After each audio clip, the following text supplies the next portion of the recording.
A very good morning, afternoon, or evening to everyone who has found time to join us today for our already third F1 Mastercard SME Banking Coffee series.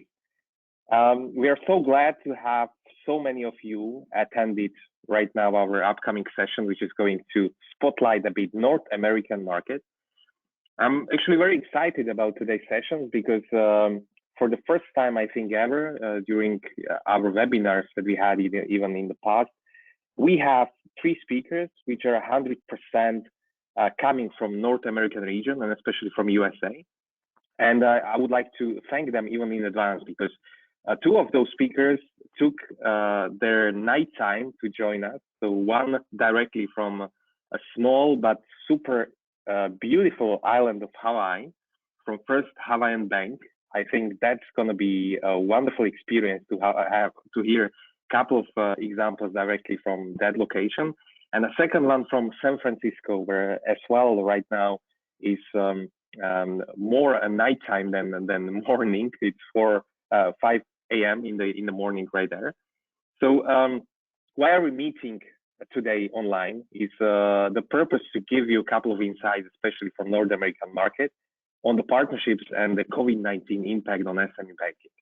As many of you might know, this is already our third episode or our third session of SME Banking Coffee series. We have decided with Mastercard to run this series, especially around the partnerships topics, because we believe that partnerships are key and a cornerstone to build the better future for the SME customers.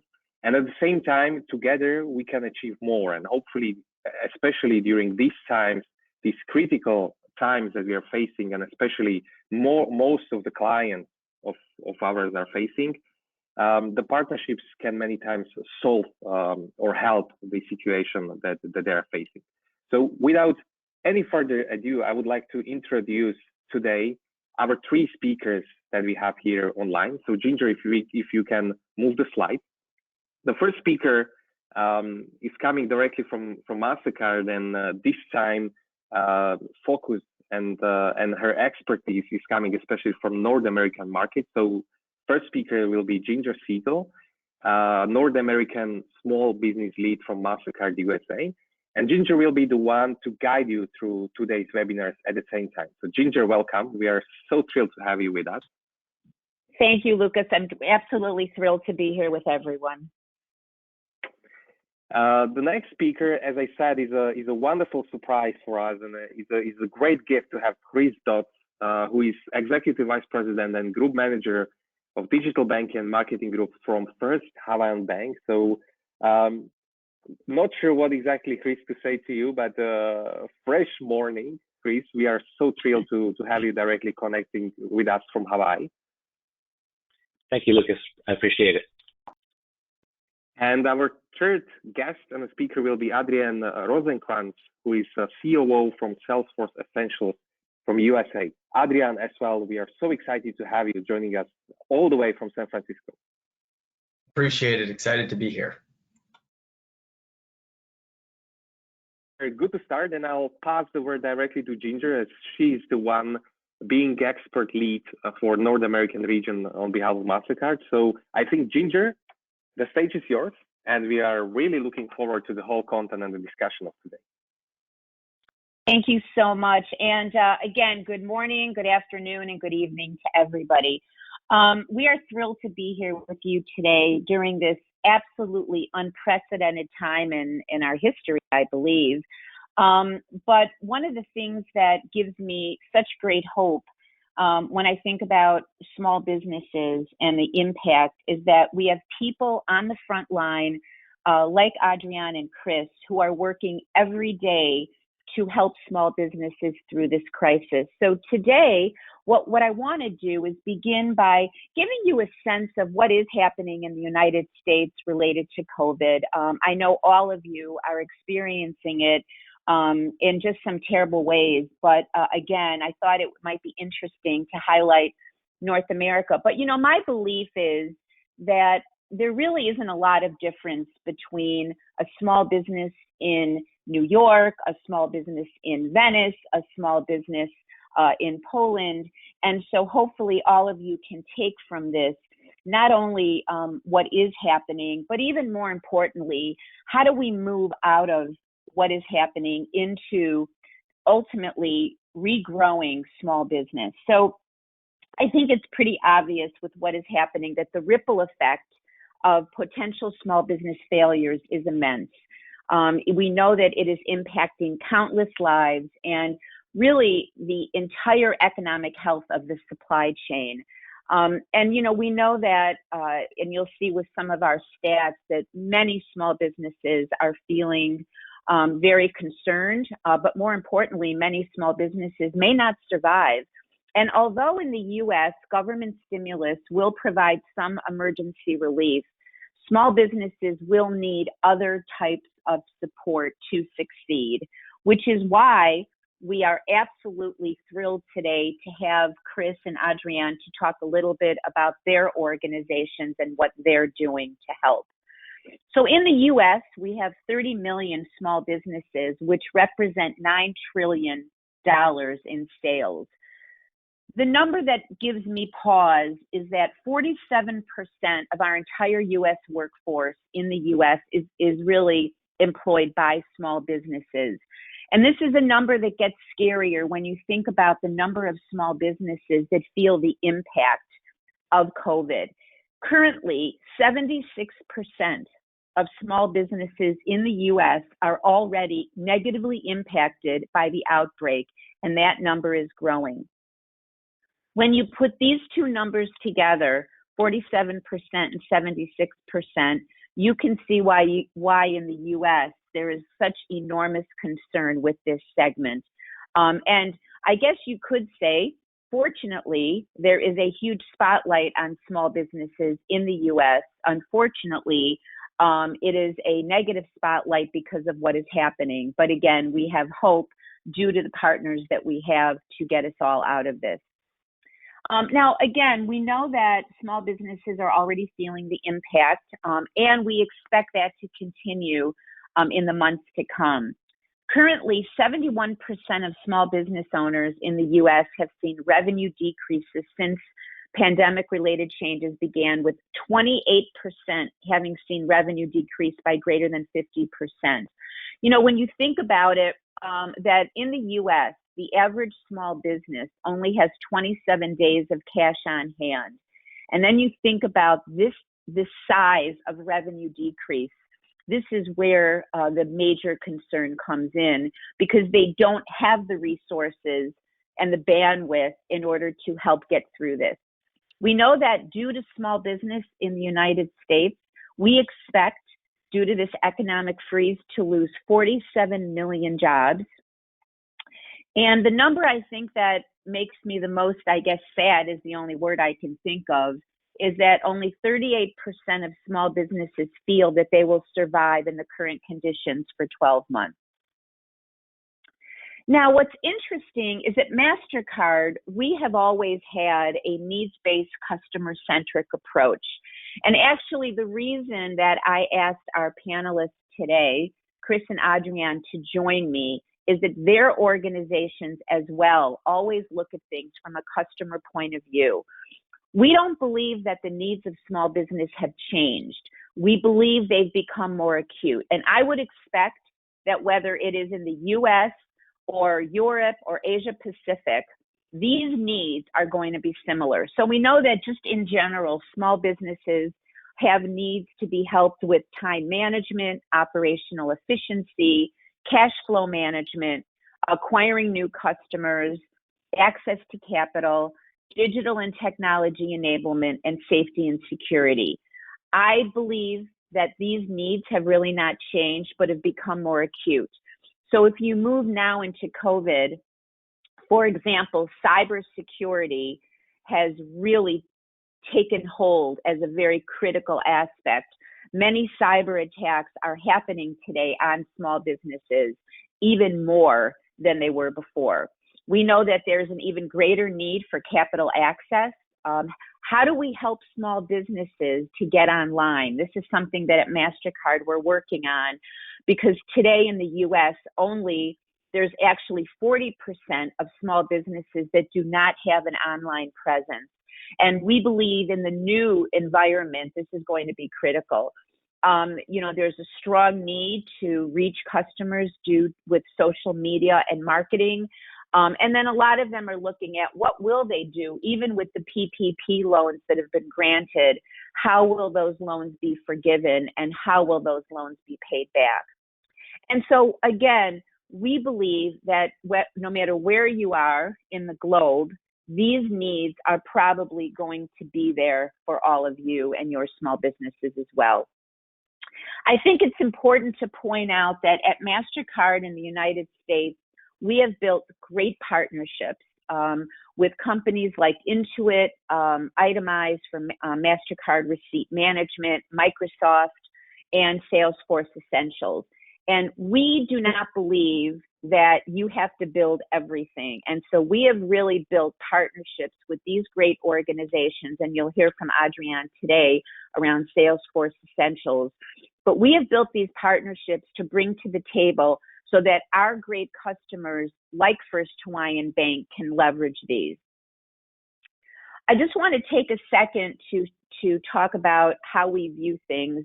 We believe, as I said, in a very customer-centric approach. This is Christina.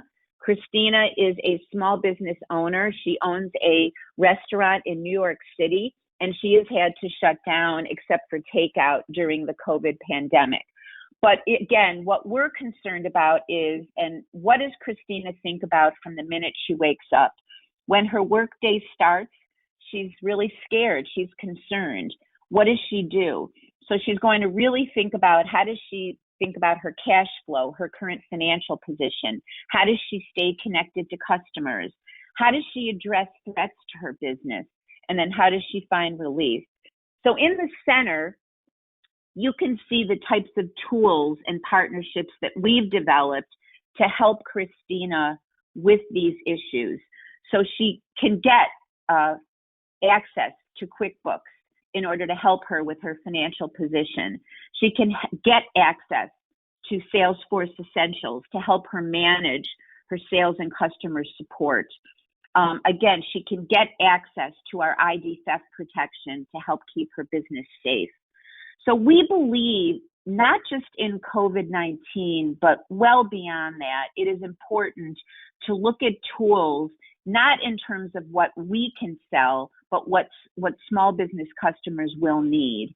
And on the bottom, you see our Mastercard Promise, which really tracks to how we can help Christine with all the things that she is worried about every day. And lastly, one of the things that we have done at Mastercard is we have built a website called Main Street Resource Center. And we believe that one of the ways we can help small businesses address this challenge is to provide them a curated set of needs-based solutions and resources, not just that Mastercard and our partners provide, but also things that our government provides. So links to other resources to help them navigate through. And that, to me, is the essence of partnership today, which is bringing together all these tools that we have in order to help small businesses. So what I'd like to do now is have you hear from the experts. And I'm just really thrilled to have Chris Dodds and Adrienne Rosenkrantz on today. And what I'd like to do is really hear from them. Now that we've kind of set the scene for what is happening in the United States, I'm going to ask them a series of questions so that they can highlight their views on this. And I'd like to start with a question to Chris. Chris, if you wouldn't mind maybe telling our great audience a little bit about yourself, and then we'll go into some questions. Sure, thanks, Ginger. Hi, everyone. This is Chris Dodds. I'm the Executive Vice President of the Digital Banking and Marketing Group at First Hawaiian Bank here in Honolulu, Hawaii.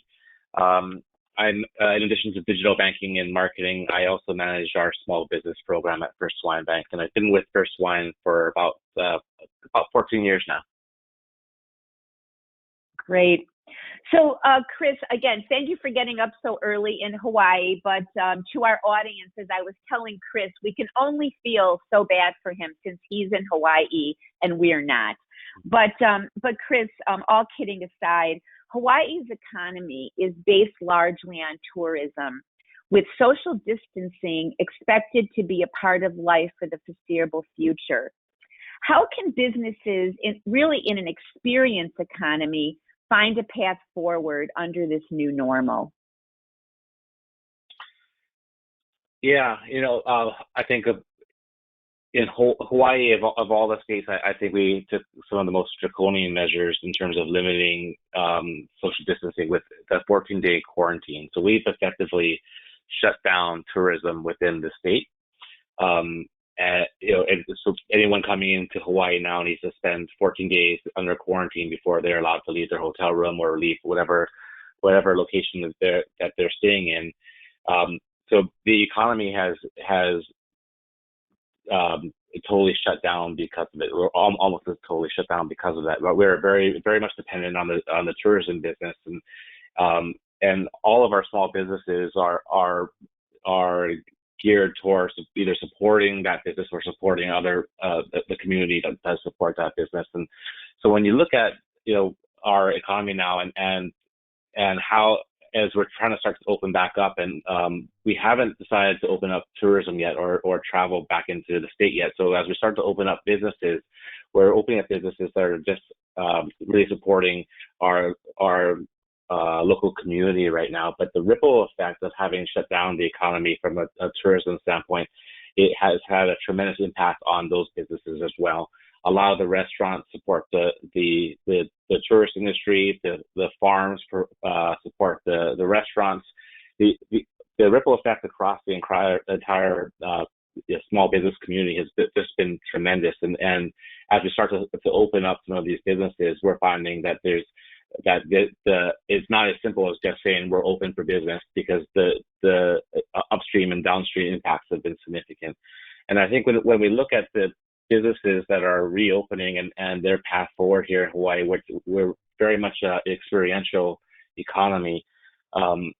We really need to take a look at how do we start creating an experience in this new environment where social distancing is going to become the norm, and developing and creating a environment that people feel comfortable with, and that they feel comfortable in transacting and visiting these areas to recapture this experience. And I think that we've looked at partnerships with Mastercard on contactless, and so a lot of the restaurants we've been talking to that are looking to reopen now have been investing in contactless technology that in the U.S. has been a little slower to take off, and by just making those small changes that'll give people the comfort to get back out there and start re-engaging with the local economy.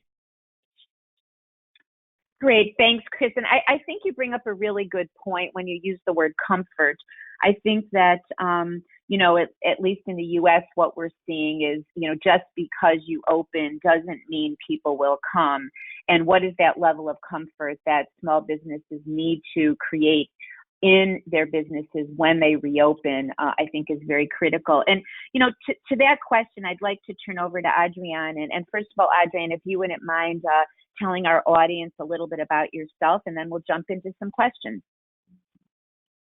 Good morning, good afternoon, and good evening. My name is Adrian Rosenkrantz, COO of Salesforce Essentials, which is a group within Salesforce that is focused on small businesses.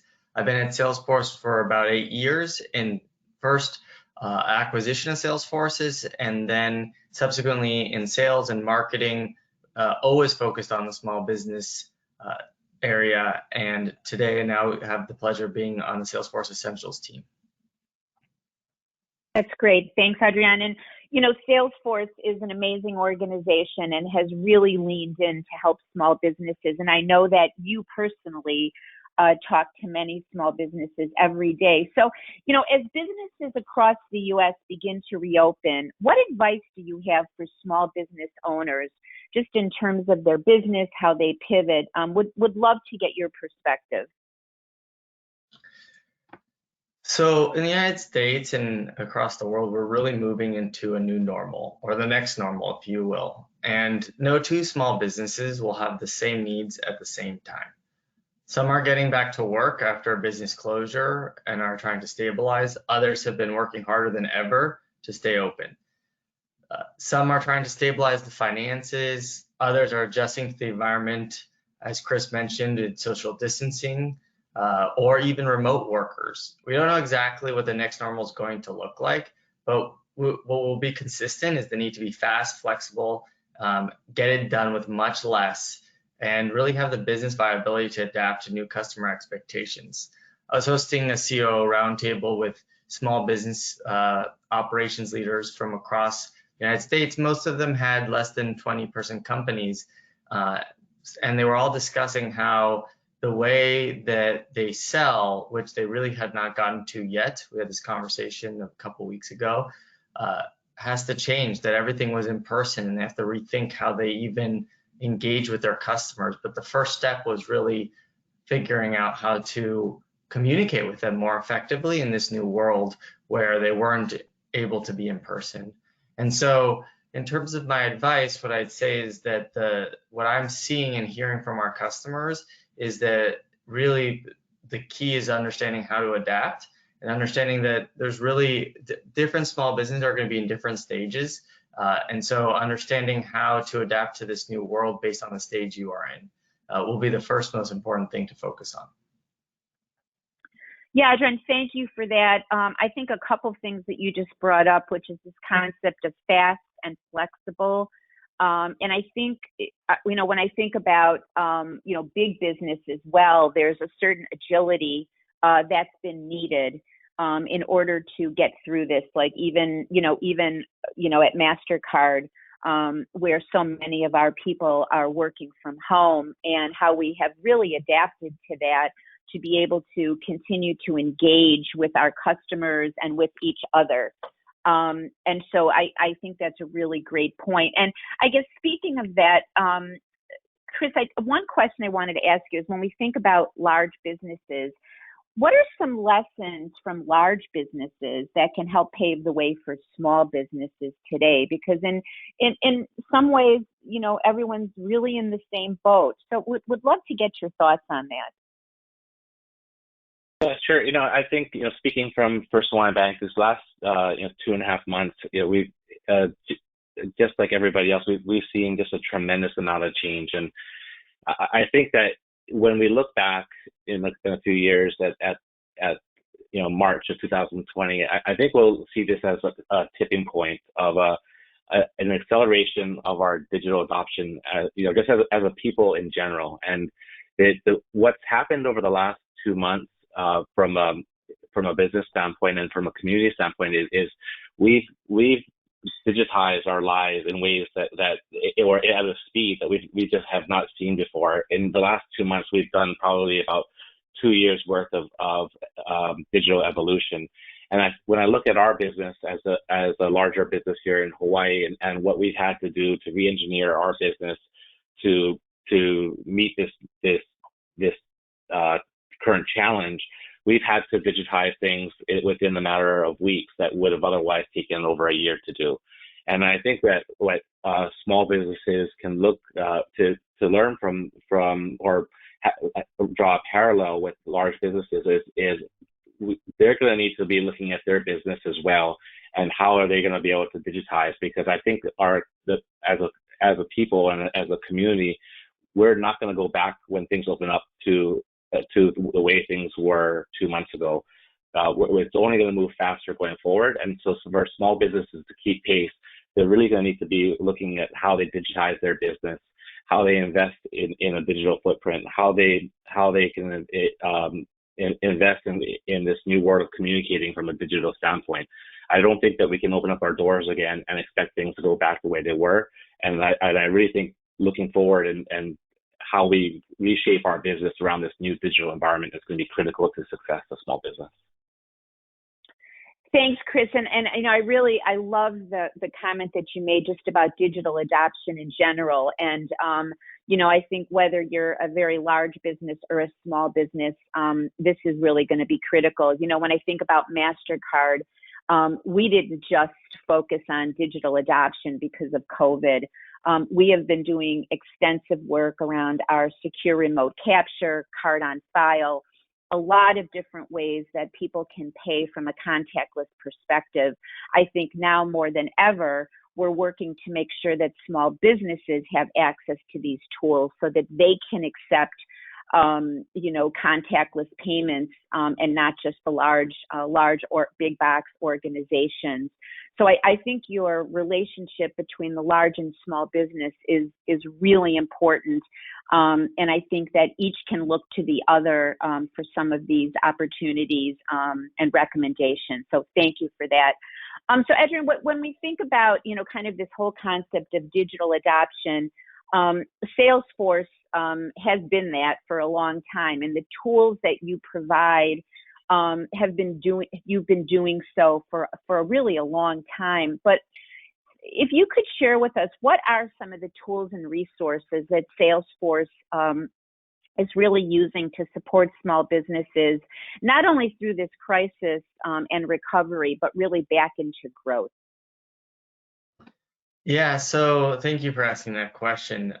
It's been incredible, as Chris mentioned, the speed of how digital transformation has occurred and what we're hearing from small businesses and big businesses alike and how they're evolving. In terms of how we're supporting, when this all came about in March, we quickly realized that we were in a position to really help. And from that, we launched what we call Salesforce Care. And Salesforce Care, specifically, we had a piece of that is really focused on small business. And this was product, resources, and a grant program. From the grant program perspective, we created a grant program that was a $5 million grant program worldwide where small businesses could apply to receive grants. And these were specifically meant for for-profit companies in different industries that were specifically impacted the most, such as travel and hospitality, as Chris was mentioning. We also created a resource center similar to Mastercard's Main Street that was really focused on leading for change and how do small businesses help evolve their teams to really solve for a couple really difficult challenges around customer engagement and employee engagement. And we've been bringing in speakers and having a webinar series to really bring some of the best practices to light, as well as demystifying some really challenging questions that currently exist for small businesses. And the last is product. And here we launched a Salesforce Essentials 90-day free for small businesses. And specifically in the era of COVID, this offer really is meant to help small businesses during the current crisis stay connected with their customers. This is something that really emerged when I was talking to a bunch of companies and small businesses across the United States and all different industries. One was in manufacturing, where they sourced their materials from Italy, which was really disrupted. Another one was selling printers for schools that basically print the posters that you see in schools for children to learn interactively. And one of the things that was really difficult is that given the disruption, it was hard to respond to their existing customers. And so they were looking to us to help, and with Essentials, to really provide 24/7 help, even if their team isn't available 24/7, and just create a help center, a very simple, fast to easy get us help center to basically effectively help customers reach out to them and ask questions, or receive frequently asked questions and respond quickly. And really the thing that they're most focused on is how do they help connect to their customers, and then how do they work together to do that. So as a part of that Salesforce Care offer, we have Salesforce Essentials, but we also offer Quip for free through September. And Quip is our collaboration tool to help people work remotely in real time, track projects.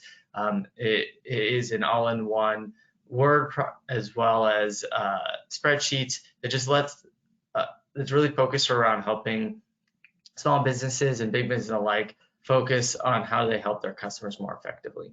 And so those are just some of the things that we saw and have been seeing in terms of the tools. And then we've now, that was initially, and now we recently just launched this month, work.com, which is really a set of apps that is focused on helping companies get back to work.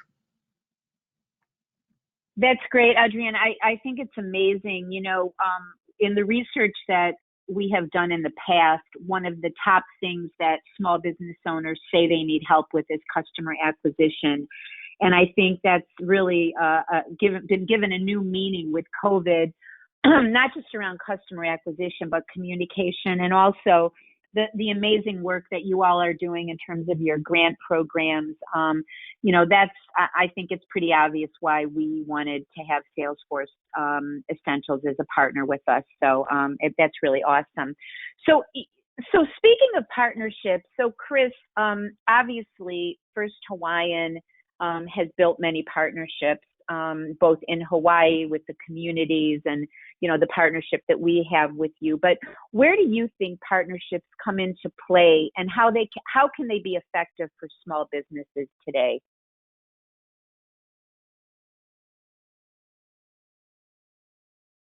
Sorry, Ginger, I was on mute.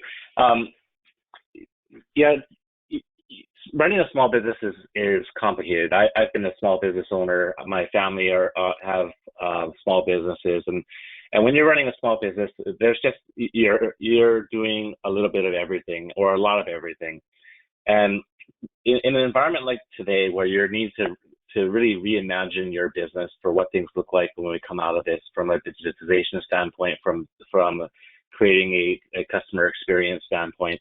And we're trying to reimagine what this might look like, at the same time dealing with the number one challenge for a small business, which is your cash flow and your cash burn rate right now, as your business is potentially being closed. And you're managing these complex things and trying to plan for the future, but trying to find the tools to help you solve for the future. And I think that's where the partnerships come in. You know, when we look at our business at First Hawaiian, as we're going through digitizing a lot of areas of our business over the last couple of months to meet the small business demands, but with the government aid program for small businesses, we had to reach out and partner with a number of technology companies to help us build up that platform to be able to meet that small business lending need over the last couple of months. And when I look at small businesses and think of all the things that they need to be thinking through right now, you know, partnerships is critical. You know, partnering with your bank and as a trusted advisor, partnering with technology companies, partnering with people that can help you do a lot of the things that you need to do to plan for the future and to make your business more efficient now. So when you come out of this, that you're able to have a more efficient operation, new distribution channels, potentially new markets and new customers. And I think that's where partnership becomes critical for a small business, which doesn't have as many resources that they can be spending to try to figure all these things out by themselves. You know, Chris, I think that's amazing. And, you know, just have to throw a shout out to First Hawaiian as a financial institution that really wanted to lean in on the PPP lending. I think it is amazing how you all pivoted so quickly to get this platform up and running and effective for the large number of small businesses in your region. And I think for all of the financial institution folks on the phone, I think there's a huge lesson there about, you know, not necessarily having to just do everything yourself. So I really love that. And again, kudos and congratulations. Lucas, I thought maybe we could just take a second. Are there any questions from our audience that you would want us to take on? I've got lots of questions for our panelists, but is there any that have come through that we want to address right now? Yeah, actually, there are some very interesting comments, and I would like to just raise them probably to hear your opinion as well and a bit your views on that. So the first one is coming all the way from Belgium, and we have a comment that probably the best partnership for an SME is the one whereby the merchant doesn't have to think or worry about anything. So that's probably just a bit more interesting idea to raise it directly to three of you. Have you seen any good example, or how far have you come with your transformation to your SMEs that the merchant doesn't have to think or worry about anything even during this time? Wow, that's a really great question. I guess I'll lean it over to both of it, but maybe Adrian, as you think about the things that Salesforce Essentials does, I mean, how much have you seen that all the tools and things that are out there can actually help a small business not have to worry about much? Yeah, it's a great question. What I've been hearing from our customers is that specifically with partnerships and companies they trust, the SMEs tend to have a couple that they work more closely with. And so one of the things that we found really important, which is really what drove our partnership with Mastercard as an example, is that we have customers coming to us. There are SMEs going to Mastercard, that they're going to different places. And the most important thing is going to where they are. And so a good example is when I'm talking to a group of founders or a group of leaders, SMEs, and we're having a discussion in a roundtable, now albeit it's virtual, we're really discussing best practices, and they're all sharing different ways in which they're responding to crises. And so when I think about how we provide an all-in-one solution, it's really about creating an ecosystem in a way to allow for wherever they go, they can get answers. So a good example, this is how we're looking to solve that.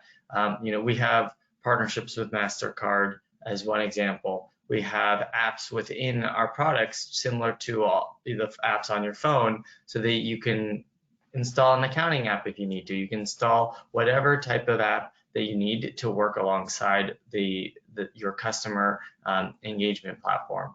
And I think that these are the things that are really important, because ultimately it's not just that. We have small business coming to us asking us for advice on how do we take advantage of the lending that is happening, that First Hawaiian Bank has done such a great job in responding to. And so creating a resource center and really working with partners to bring those best practices forward so that the SME doesn't have to go to different places is really important, because there's just not enough time.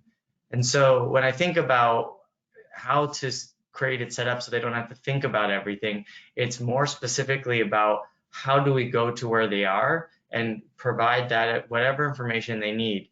If their relationship and their is closest to Mastercard or First Hawaiian Bank, we want to make sure that if they ask someone at First Hawaiian Bank or about how do they engage with their customers or how do they manage their customers more effectively, they can get that insight.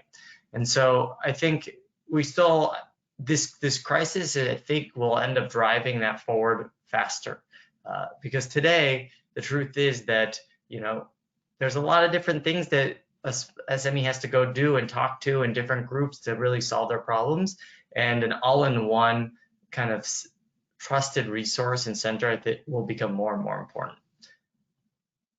No, that's great, John. I think that's a really, really good point. This concept of an ecosystem. And Chris, I don't know, is there anything you'd want to add there? I mean, I think that the real answer here is that it's going to be impossible for anyone to help completely. But any thoughts you want to have from a bank perspective in terms of how you make the life of the small business as easy as possible? Yeah, I think Adrian, he used a lot of terms there that I think hit the nail on the head. I think best practices and advice and trusted resource. I think that's what it comes down to. I don't think there's going to be any one solution that solves any small businesses' problems end to end. But what we can do is be that source of knowledge and that center of excellence where we can share best practices, give businesses advice specific to their needs, really just be a trusted source of information to help them and put them in touch with the right parties, the right partners, and come up with the right plan. And I think those are exactly the same the same topic or the same themes that I would speak to. That's great. Thanks to you both for that. And Lucas, do you have another question or anything you'd want to add to that? Yeah, here's one more question, which is, I think, very relevant, especially during these times when it comes to the partnerships. So there is a question all the way from Turkey, and I guess there must have been probably a similar experience, directly to this, with especially tourism, and everything what's happening and how it's affecting the current situation. So during this time that we are right now facing, or that we live in, how come business partners communicate with SMEs for their survivals without being misunderstood? So, how you communicate the additional services that you offer, or any type of partnerships that you have with different other parties, how you communicate them and cross-sell or offer them to the SMEs without being misunderstood, since it's a somehow push to digitally transfer them as well, or to make a digital transformation during the time that they are trying to survive. I'm not sure if you get the point or the question, but no, I think it's a great question. I think what the question is how do you provide these solutions without seeming to be opportunistic and taking advantage of customers? I think that's a great question. I'll just throw a couple thoughts out and then turn it over to our esteemed guests. We are totally along that line. And if you remember the diagram that I had shown about Christina, the idea there was not to say that we're trying to sell her, the Microsoft opportunity or the Salesforce Essentials opportunity. What it is saying that in this time, these are what your needs are, and we have solutions for those needs. And so I think the things that all of you as financial institutions provide can and must be positioned to help them through this crisis and beyond. And if these are things that you have offered all along, I think that's even better. And I don't know, Chris, just from your perspective, in terms of your kind of sales teams and your organization, how have you kind of managed through this where it doesn't seem like you're pushing something during this time of really serious situation? Well, First Hawaiian Bank is, we pride ourselves on being a relationship bank, and where we have really built our place in our community and our business model around having very close relationships with our customers. And so in a time like this, our role is to be consultative and be that source of strength for our customers, and to be able to provide them with advice and to provide them with the help that they need. By providing them with the advice and the help and the tools that they need to be able to get through this and hopefully come out on the other side stronger and better, the sales opportunities will come. They'll come in the process if they're appropriate. Right now, we really feel that doing the right thing for our customers and helping them get through and giving them the advice that they need to be able to get through is our key role. And in that process, we have several tools and platforms and products that can help. But we're not leading with products and services. We're leading with advice, because that's just the right thing to do for our customers. No, that's great. And Adrienne, certainly Salesforce Essentials, you have a tool that you want to put into market, but it is a tool that is so incredibly useful during this time. How have you managed through this concept of providing these amazing tools that you have without seeming kind of opportunistic? Great question. And this is something that we wanted to be very thoughtful about, and very similar to Chris in First Hawaiian Bank. We're really customer first company and really think about how we put the customer in the center of what we do. And from our perspective, the way we responded to that was, within a matter of weeks after the WHO declared in a global pandemic, we released Salesforce Care, and we're giving it for free for 90 days, and really saying we want to help you. And so it was really focused on creating the resource center, creating the grant program, and providing our product for free for a period of time to really support, given that we know cash flow is the hardest thing. What I'm hearing from the SMEs that I speak to very often is really that they're thinking about it from a perspective of how do we use this as an opportunity to focus, as Chris really mentioned, on building those relationships with our customers when we can. So is there a way for us to have some kind of consistent communication to share with our customers what our current status is, really focused on figuring out how to build relationships with those customers, and think about ways to provide new value to the customers. And I think this is where a lot of SMEs are getting very creative on how they can provide value. Sometimes it's something as simple as it can be a webinar. Sometimes it can be sharing images of what a travel location could look like and what a trip could look like for you. It really just depends on what that business is focused on. But that's how we really approached it, was focusing on what are the customer needs, how do we figure out how we provide value, and then we made the decision to make our tools free during this period.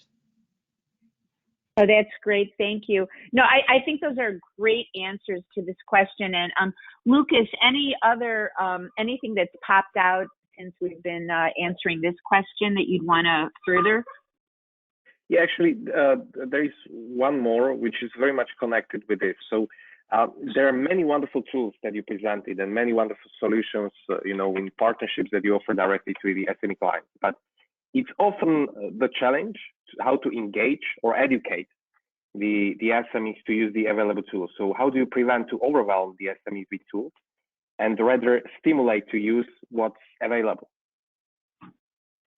Yeah, that's a great question. I'm going to answer just quickly and then turn it over to Chris because, he obviously has branch people and salespeople. But, from my perspective, and whether, because I also worked in a bank and I led a very large team of salespeople in the small business organization. And for me, the best way to educate is not to start with the tool, but to start with the need. So if we know that many small businesses use Excel today and that there's a very strong need to have an organized financial view of your business, that is a reason that you would go to QuickBooks. I think starting by educating around what the concern is and then linking the solution to that, it really ties people in quickly because they know the pain that they're feeling. And this is just a matter of taking that pain and need and connecting it in with a solution. I don't know, Chris, what would you say? Because obviously you have a sales organization, you have branches, and how do you find that educating small businesses around what you offer, how do you find the best way to do that? I think you're exactly right, Ginger. It's identifying what the need is and talking with the customers and understanding the challenges that they're going through and addressing their very specific needs. And very likely, because we meet with so many businesses and so many customers, that we have built up best practices or have a product or service that can meet that need. And so I think it starts with really having a clear understanding of what that customer's needs are. And to do that, you need to talk with your customer. No, that's great. And Adrian, it's similar to that. Obviously, Salesforce Essentials, the tool that you have, is just an amazing opportunity for small businesses to help organize their business and drive acquisition and relationship management. But, for many small businesses, digital tools can sometimes be daunting. How do you educate? Because, we know one of the reasons we wanted to go into partnership with Salesforce is because of the great training that you have. But if you wouldn't mind sharing with the audience, related to how do you train small businesses and get them focused on a tool and want them, and that they want to use? Yeah, it's a good question. I think there's two pieces to that. The first is really, as you and Chris both mentioned, what's the need and how do you keep it from being overwhelming? And then once you identify it, how do you make it easy to use and really to adopt? And for the first, we do this, we have an internal exercise, but we do this oftentimes with our customers too, which especially during COVID and understanding how everything has changed is really focused on exercise we call V2MOM, which is visions, values, method, obstacles, and measures. And it's a specific, simple activity where you outline those specific things. You go through what's our vision, what are the values we live by, customer centricity, trust, as an example. And then what are the methods we're going to do to accomplish those things? What obstacles are in our way? And normally doing this very simple exercise to kind of articulates those obstacles, articulates how we're going to try to achieve that vision, how we're going to do it with our values, and how we're going to measure success, really helps us paint a picture of what in this world with the next, and in some, normally it's 6 to 12 months out, but in this world, the conversations have changed a lot to what will the next, month look like, and what does success look like in the next month? And what does success look like in the next 3 months if you can see that far out? And once we've identified that, then it kind of shifts to the tool and specifically solving a problem of, I need to figure out how to continue to talk to my customers, or I need to be able to have a place for my customers to go to because we don't have the ability right now to respond to customers or even give them an update of how things are going. I need to send them a mass email, whatever it is. And so our tool itself has a lot of in-app learning, so we train people as they use the tool, but we also launched something called Trailhead, so Salesforce Trailhead, and what this is really about is reskilling the workforce, and this is part of what our work.com apps are, and getting people back to work is we recognize that we need to help reskill our workforce in this new world during all of this digital transformation. And what that means is reskilling folks to be able to learn how to use our apps if they need further assistance that they don't understand from within the app, but also just best practices. But even outside and things that go beyond just the essentials application to just best practices in general, understanding how to collaborate remotely, how do they think about how do they engage with customers differently. And so we really been focused on providing that, and that's a free online learning tool we provide for anybody to sign up for. That's great, thank you. So I have one final question actually for Lucas, Chris, and Adrian, but before I do that, Lucas, is there any last minute questions from our audience? Because I know we only have a few minutes left. No, I think we've done already a wonderful round of 3 great questions that were straight to the point and connected to the topic. So I'll leave it up to you, to sum it up. Okay. So I guess I have one final question. Lucas, this is for you too. So when things do open up and get back to the new normal, what is the first thing that, Chris, you will do? And it doesn't have to be work related at all. This is supposed to be a fun question. Well, I was supposed to go to New Zealand with my family for spring break on March 14th. So I would love to be able to do that. Great. Lucas, how about you? Yeah, apart from leading the SME banking practice, I'm as well the country leader for Nordics. So I have to visit my members there because I promised them already in January to be there in March, but yeah, unfortunately this happened. So hopefully that will be my first trip to Scandinavia. That's great. And Adrian, what about you? What's the first thing you're going to do? Yes, I was supposed to go to Italy, so I lived there for about a year, so I look forward to getting an opportunity to go back when we get back to the new normal. That's great. And I'm going to go to Chicago to visit my family. So with that, I really want to, first of all, many thanks to Adrian and Chris. I think hopefully everyone on the phone understands why I consider these two gentlemen to be not only brilliant in their fields, but just really great people whose organizations are very focused on helping small businesses. Lucas, I want to also thank ESMA for the opportunity to spend some time, with your members. We all know this is a tough time. We know that everyone's really busy and focused on things that need to be done. So the fact that you all took an hour out of your busy schedules to spend some time with us is really greatly appreciated. And on behalf of, ESMA, Mastercard, First Hawaiian, and Salesforce, I can only say I wish you all well.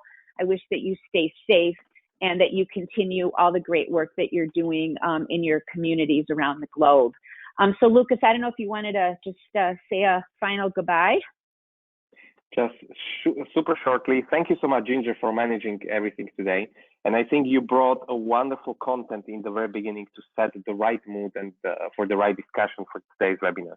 And obviously, I'm very pleased that this session was really in a more comfortable, informal way, because that was the main purpose, to create something together with Mastercard, which we call SME Banking Coffee series. You take a cup of coffee and you just listen to the very nice conversation of a couple of best practices, even in a very informal and comfortable way to get a couple of insights. So once again, on our behalf, thank you so much as well to Chris and Adrian for taking the time, because it's not easy, especially during the night, to be ready and to be 100% focused to share a couple of ideas that you're facing on a daily basis. So it's been a huge pleasure. Once again, thank you so much. Thank you, everyone. Have a great day and evening. Bye-bye.